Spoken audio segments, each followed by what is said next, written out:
بنو امیہ کا سب سے حسین بادشاہ سلیمان بن عبد الملک، سب سے حسین، 42 سال کی عمر، جوانی، اس کی میت کو قبر کے قریب کیا گیا تو ہلنے لگا تو اس کے بیٹوں نے کہا ہمارے ابا زندہ ہیں، وہ سکتہ ہو گیا ہے، زندہ ہیں۔ عمر بن عبدالعزیز رضی اللہ رحمت اللہ علیہ فرمانے لگے ارے بھتیجو زندہ نہیں ہے، قبر کا عذاب جلدی شروع ہو گیا ہے، بل عجل اللہ بالعقوبہ، چھپاؤ، جلدی چھپاؤ۔ عمر بن عبدالعزیز جس تخت پر بیٹھے اس پر سلیمان تھا، اس پر ولید تھا، اس پر عبد الملک تھا، ان تینوں نے اپنے من کو راضی کیا، عمر بن عبدالعزیز نے اپنے رب کو راضی کیا۔ جب عمر بن عبدالعزیز کا وقت آیا مرنے کا تو انہوں نے بلایا رجا بن حیوہ سے، فرمایا کہ میں نے عبد الملک بن مروان چاچا بھی تھے، سسر بھی تھے، ان کی بیٹی فاطمہ سے شادی ہوئی تھی، میں نے اس کو قبر میں اتارا، کفن کی گرہ کھول کے دیکھا تو اس کا چہرہ قبلے سے ہٹ چکا تھا، رنگ کالا سیاہ پڑ چکا تھا۔ عبد الملک بن مروان گورا چٹا تھا، یہ جگہ سرخ تھی، کالا۔ پھر میں نے ولید کو قبر میں اتارا، اس کا بیٹا 10 سال حکومت کی، اس نے 21 سال حکومت کی، اس نے 10 سال کی، ولید بن عبد الملک۔ میں نے اس کے کفن کی گرہ کو کھول کے دیکھا تو اس کا رنگ سیاہ ہو چکا تھا اور قبلہ کی طرف سے چہرہ پھر چکا تھا۔ پھر سلیمان کا واقعہ تو ابھی سنایا، پھر سلیمان کو قبر میں اتارا اور اس کے کفن کی گرہ کو کھول کے دیکھا تو اس کا چہرہ قبلے سے ہٹ چکا تھا۔ اب میں جا رہا ہوں، مجھے دیکھنا۔ پہلے تینوں نے حکومت کی پوجا کی اور عمر بن عبدالعزیز نے اپنے اللہ کی پوجا کی۔ انہوں نے ایک بڑا عجیب خطبہ دیا جب خلیفہ بنے، اے لوگو، بچپن میں شعر و شاعری کا شوق تھا تو میں شاعر بنا، تھوڑا سا اٹھان ہوئی تو علم کا شوق لگا، میں نے علم حاصل کیا، جوان ہوا تو فاطمہ بنت عبد الملک سے عشق ہوا، میں نے اس سے شادی کی، اب اللہ نے مجھے حکومت دے دی ہے، اب تم دیکھو کہ میں اس سے اپنے اللہ کو راضی کروں گا۔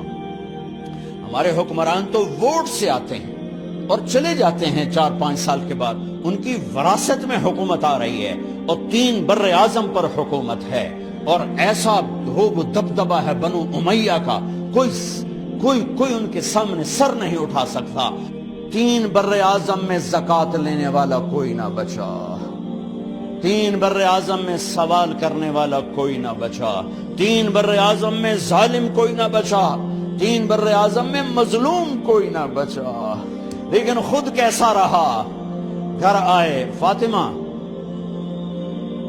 بڑے اچھے دن گزرے ہیں، اب امتحان ہے، میں تیرا حق نہیں ادا کر سکوں گا، طلاق لینی ہے میں حاضر ہوں، ساتھ دینا ہے تو میرے اپنے حق معاف کرو، اپنے حق معاف کرو۔ فاطمہ جیسی عورت انسانی تاریخ میں کوئی نہیں آئی، سیاسی لحاظ سے، سیاسی۔ دادا مروان بادشاہ، باپ عبد الملک بادشاہ، بھائی ولید بادشاہ، دوسرا بھائی سلیمان بادشاہ، تیسرا بھائی ہشام بادشاہ، چوتھا بھائی بادشاہ اور اپنا خامن بادشاہ، 7 نسبتوں سے یہ عورت شہزادی ہے۔ کائنات انسانی تاریخ میں اتنی بڑی عورت کوئی نہیں آئی، سیاسی۔ فاطمہ کہنے لگیں عمر، میں نے سکھ کے دن تیرے ساتھ گزارے ہیں، دکھ میں تجھے چھوڑ کے نہیں جاؤں گی، جاؤ میں نے اپنے سارے حق معاف کیے۔ پھر حضرت عمر بن عبدالعزیز کی راتیں اور دن کیسے گزرے؟ مسلح پہ بیٹھتے اور روتے وہیں سو جاتے اور روتے وہیں سے اٹھتے، پر 3 بر اعظم میں ظالم کوئی نہ بچا، مظلوم کوئی نہ بچا، زکوٰۃ لینے والا کوئی نہ بچا، اپنی حکومت کو اللہ کی رضا کے لیے استعمال کیا۔ کیسے استعمال کیا؟ سارے مال فاطمہ کا سارا زیور بیت المال میں ڈال دیا، تنخواہ پہ آ گئے، عید کا موقع آیا، بچوں نے ماں سے کہا ہمیں کپڑے لے کر دو، عید آ رہی ہے، ہر آدمی اپنے بچوں کے لیے کپڑے لے رہا ہے، ہمارے بچے بھی کہہ رہے ہیں کپڑے لیں، جاؤ بھائی لو۔ فاطمہ کے پاس عمر 3 بر اعظم کے بادشاہ کے بچے آ رہے ہیں، ماں جی عید آ رہی، کپڑے تو لے دیں، ابا سے کہیں کہ ابا سے بات کرتی ہوں۔ ابا تشریف لائے، خزانے لبالب بھرے ہوئے گندم کے ڈھیر کی طرح کہ امیر المومنین بچے کپڑے مانگ رہے ہیں۔ فاطمہ میرے پاس تو پیسے نہیں، میں کہاں سے کپڑے لے کر دوں، میرے پاس تو پیسے کوئی نہیں۔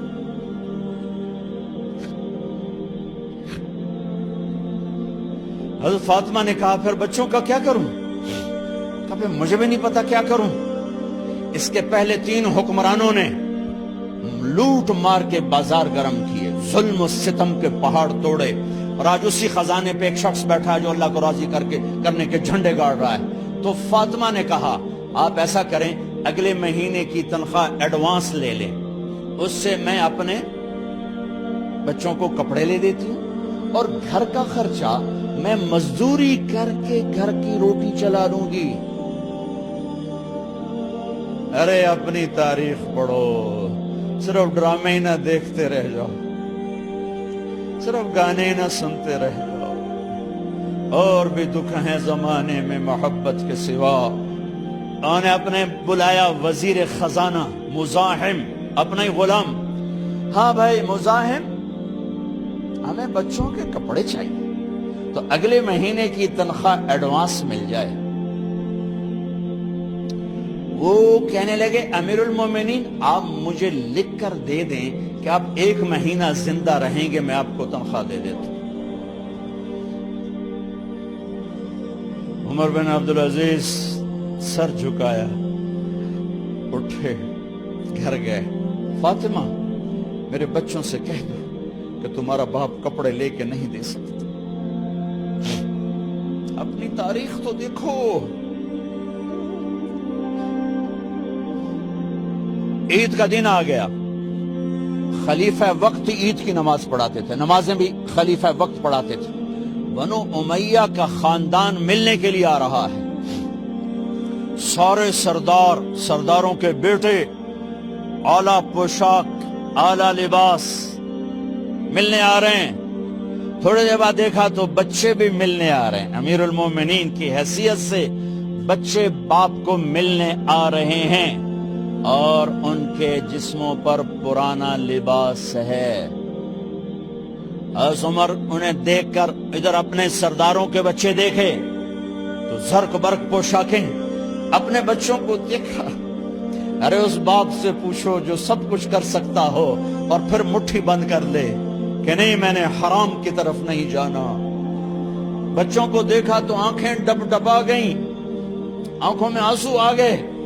فرمایا میرے بچوں آج تمہیں اپنے باپ سے گلہ تو ہوگا کہ آج ہمارے باپ نے کپڑے ہی نہ لے کے دیے۔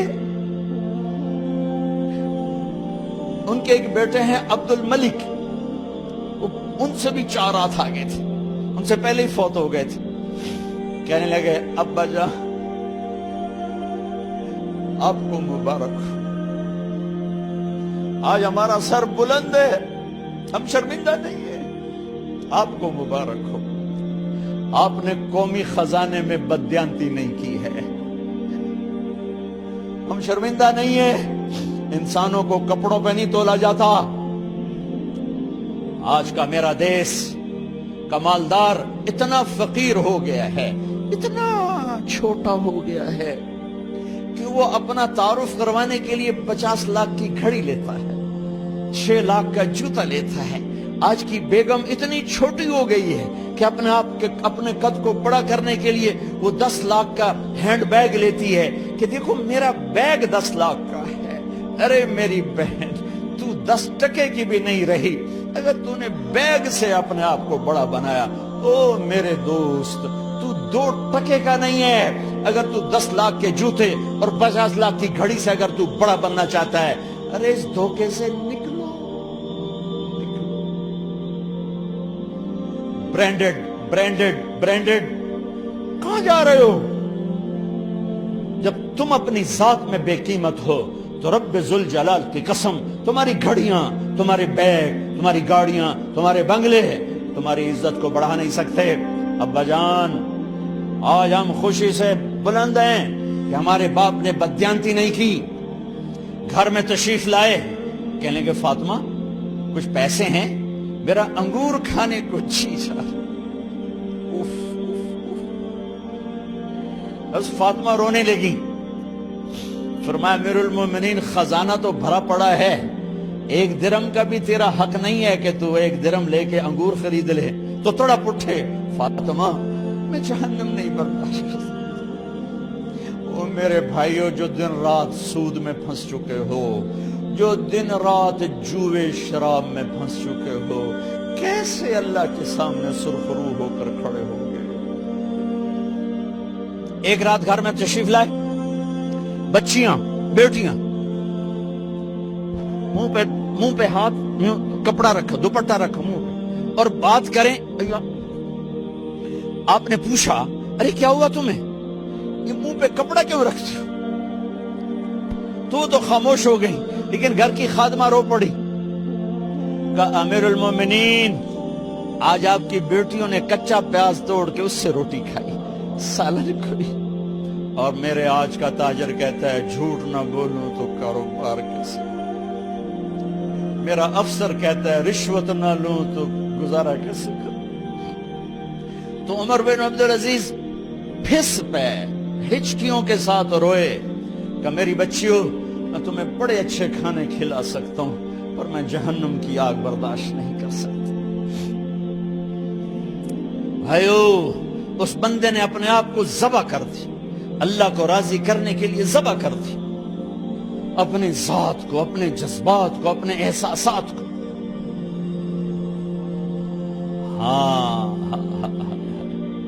اب اللہ نے صلہ کیا دیا، جب انتقال ہونے لگا تو بلایا رجا کو، جو میں بات پہلے چھوڑ کے ادھر ان کی تھوڑی سیرت بتائی کہ رجا اب میں مرنے لگا ہوں۔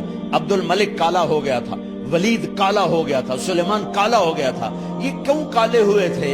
یہ بے نمازی نہیں تھے، بدکاری نہیں کرتے تھے، کسی کی طرف ان کی میلی آنکھ نہیں اٹھی کبھی۔ یہ ظالم تھے، ظالم، انسانوں کا خون پیا، مال میں خیانت کی، اس پر اللہ نے چہرے پھیر دیے۔ آج عمر بن عبدالعزیز جا رہا ہے، کہ دیکھو میں جا رہا ہوں، مجھے دیکھو میرے ساتھ کیا ہوتا ہے۔ ان کا انتقال ہوا، ان کی میت قبر کے کنارے رکھی گئی، اور اب نیچے اتارنا ہے۔ سلیمان کی میت کو اتارنے لگے تو ہلنے لگا، اور عذاب قبر پہلے شروع ہو گیا۔ عمر کی میت کو جب قبر کے قریب کیا گیا، ایسے ہوا کا جھونکا آیا، ایک پرچہ ایسے لہراتا ہوا، یوں آیا، یوں آیا، یوں آیا، اور عمر کے سینے پر گر گیا۔ لوگ کٹھے ہو گئے، پرچے کو کھول کے دیکھا گیا تو اس پہ لکھا تھا بسم اللہ الرحمن الرحیم، براءۃ من اللہ لعمر بن عبد العزیز من النار۔ یہ پروانہ ہے اللہ کی طرف سے اس کے بندے عمر کے لیے کہ اسے جہنم سے نجات کی خوشخبری سنا دی جائے۔ آہا، مرنا ہو تو یوں مرو، اللہ ایسی موت دے دے۔ کہتے ہیں میں نے ان کو قبر میں اتارا، جب قبر میں اتارا تو کیا دیکھا؟ میں نے کفن کی گرہ کھولی تو چہرہ قبلے کی طرف، اور یوں لگا جیسے 14ویں رات کا چاند قبر میں اتر آیا ہو۔ اور آخری بات کرتا ہوں، میرے بھائیوں بہنوں، اپنے اللہ سے صلح کر لو، اپنے اللہ سے صلح کر لو۔